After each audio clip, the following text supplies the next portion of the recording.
उसके बाद मेरे पास नेक्स्ट है डिज़ाइन। ड्रॉ का ऑप्शन अभी लेटेस्ट माइक्रोसॉफ्ट में आ चुका है, पुराने माइक्रोसॉफ्ट वर्जन में शायद ना हो।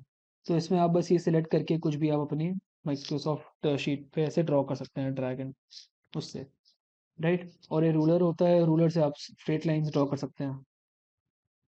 तो ये आपके कुछ फंक्शंस हैं, बट डिपेंडिंग ऑन कि आपके पास कौन सा वर्जन है माइक्रोसॉफ्ट का, माइक्रोसॉफ्ट वर्ड का, पुराने वर्जन में ड्रॉ की फैसिलिटी अवेलेबल नहीं थी। नेक्स्ट आपके पास डिज़ाइन आता है।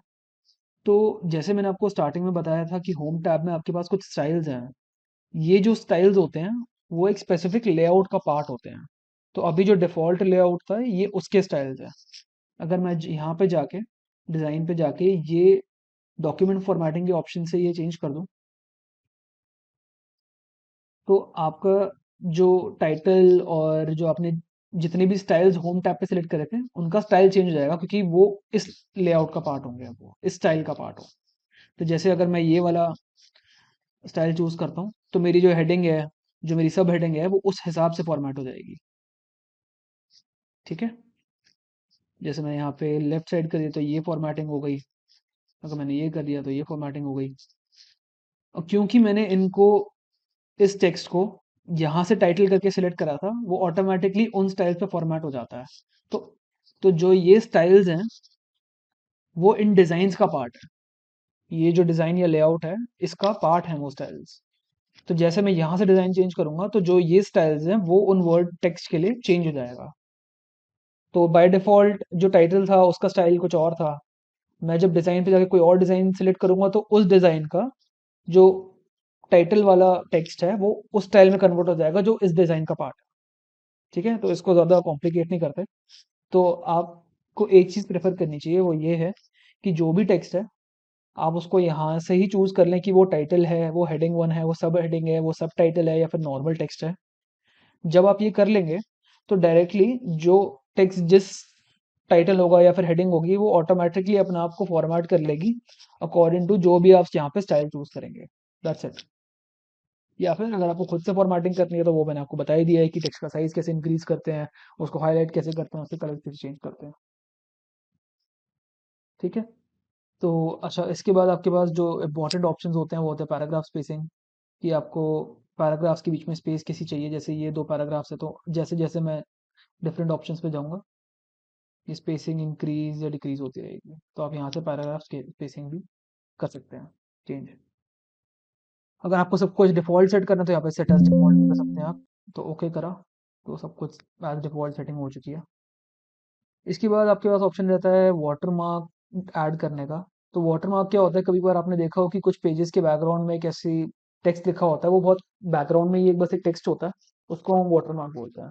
तो आप वो यहाँ से भी ऐड कर सकते हो। तो जैसे मैं डू नॉट कॉपी का वाटर मार्क ऐड करता हूँ तो वो यहाँ पे भी ऐड हो जाता है। डू नॉट कॉपी या फिर कॉन्फिडेंशियल होता है तो कॉन्फिडेंशियल वाटर मार्क आ जाता है हर जगह। तो वाटरमार्क को मेरे एक सजेशन रहेगा, आप तभी यूज़ करें जब उसकी नीड हो, अदरवाइज वाटरमार्क बस आपकी डॉक्यूमेंट की रीडेबिलिटी कम करता है। ठीक है। तो ये आपका वाटरमार्क का ऑप्शन हो गया। और मेरे को कस्टम वाटरमार्क भी मैं लिख सकता हूँ कि यहाँ पे मेरे को टेक्स्ट टाइप करना है। अगर मेरे को किसी ऑर्गेनाइजेशन का नाम लिखना है, लाइक ABC लिमिटेड, तो मैं यहाँ पे ऑर्गेनाइजेशन का भी नाम लिख सकता हूँ और मैं हटा भी सकता हूँ रिमूव वाटरमार्क से। नेक्स्ट आपके पास पेज कलर है। पेज कलर नॉर्मली आप चेंज नहीं करते, white colour is the normal standard. फिर भी अगर आपको पेज कलर ऐड करना है तो आप अपनी मर्जी से वो पेज कलर्स ऐड कर सकते हैं। और अगर आप इन पेज कलर्स को प्रिंट करेंगे तो वो ऑब्वियसली बहुत ज़्यादा इंक भी कंज्यूम करेगा, तो फिर आप अपनी रिक्वायरमेंट के हिसाब से पेज कलर कर सकते हैं।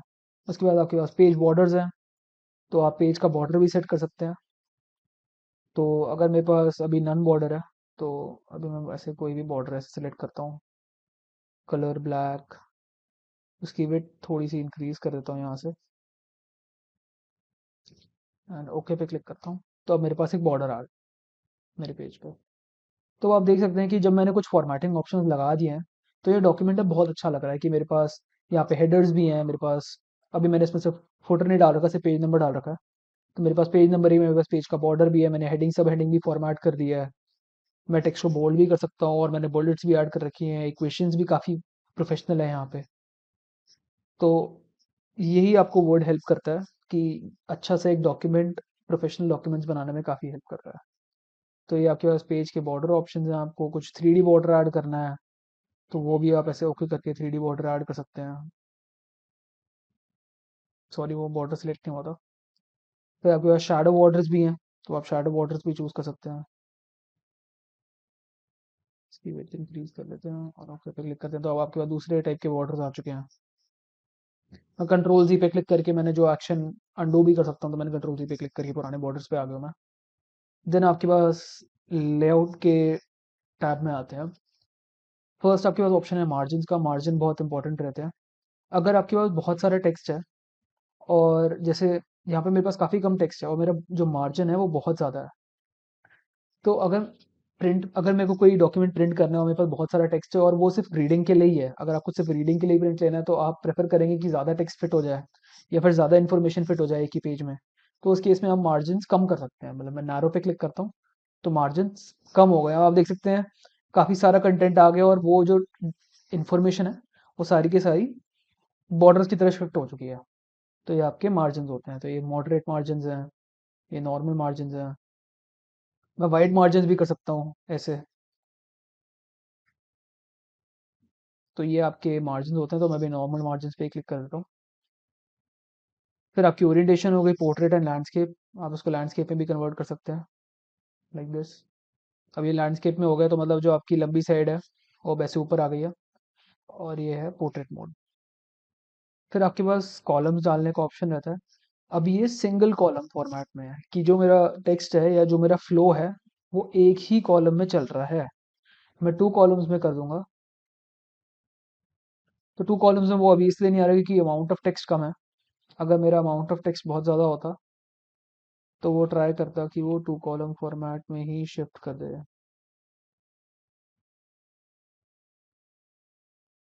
ऐसे देखिए, तो अब ये 2 कॉलम फॉर्मेट हो चुका है कि अब मेरे पास दो दो कॉलम्स है, तो टेक्स्ट यहाँ से स्टार्ट होता है, यहाँ से, फिर वो यहाँ पे कंटिन्यू होता है नेक्स्ट कॉलम में, और फिर यहाँ पे ये पेज खत्म होता है और next page left hand side से स्टार्ट होता है। तो ये आपके 2 कॉलम फॉर्मेट है।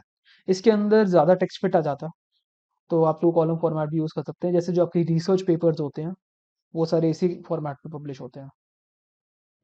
अब इसी टाइम पे ये काफ़ी बढ़िया मौका है कि मैं आपको जस्टिफाई बता सकता हूँ। तो जस्टिफाई का ऑप्शन मैंने आपको पहले ही बताया था, जो अलाइनमेंट ऑप्शन होता है कि मैं लेफ्ट अलाइन भी कर सकता हूँ, सेंटर अलाइन भी कर सकता हूँ, राइट अलाइन भी कर सकता हूँ और जस्टिफाई भी कर सकता हूँ कंटेंट को।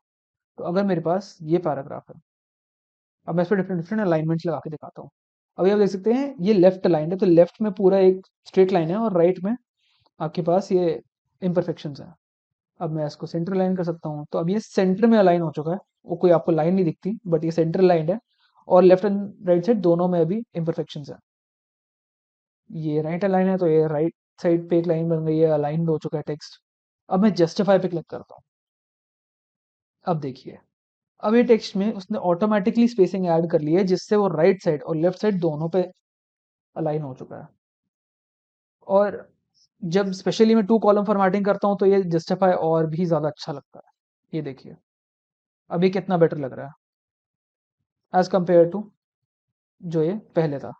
पहले ये ऐसा दिखता था, अब ये ऐसा दिखता है। तो ये आपका जस्टिफाई करने का सबसे बेस्ट पार्ट होता है।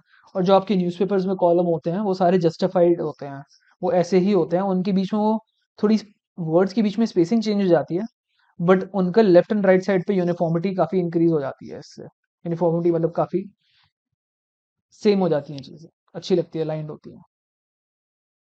तो ये आपका लेआउट्स हो गए हैं। इसमें आप लाइन नंबर्स भी ऐड कर सकते हैं अपने हिसाब से। तो अगर मेरे को इसमें नंबर लाइन नंबर्स चाहिए तो मैं इसे कंटिन्यूस कर सकता हूँ। तो अब आप देख सकते हैं हर लाइन के लिए मेरे पास नंबर है। राइट, अभी मैं सब कुछ वन कॉलम फॉर्मेट में ही चेंज कर लेता हूँ क्योंकि चीज़ें उसमें समझने के लिए आसान है। तो अब मेरे पास हर लाइन के लिए एक नंबर है। तो ये आपकी लाइन नंबर्स हो गए, वैसे इसकी नॉर्मली ज़रूरत नहीं पड़ती। नेक्स्ट आपके पास इंडेंटेशन है। तो इंडेंटेशन आप इंक्रीज या डिक्रीज कर सकते हैं यहाँ से। जैसे मैं राइट साइड से इंडेंटेशन हटा रहा हूँ तो आप देख सकते हैं कि यहाँ पे स्पेस बढ़ती जा रही है। मैं कम करूँगा तो स्पेस कम होती जा रही है। तो ये आपकी इंडेंटेशन हो गई। फिर ये आपकी स्पेसिंग ऑप्शंस हैं, ये आपकी लाइन स्पेसिंग बताते हैं कि अगर मैं कम कर दूंगा तो पैराग्राफ्स के बीच में स्पेसिंग कम हो जाती है। आप देख सकते हैं। अब मैं जैसे ही अप एरो पे ज़्यादा बढ़ा रहा हूँ तो वो पैराग्राफ्स के बीच में स्पेसिंग कम ज़्यादा हो रही है। तो पैराग्राफ से पहले और पैराग्राफ से बाद में आप ऐसे स्पेसिंग बढ़ा सकते हैं।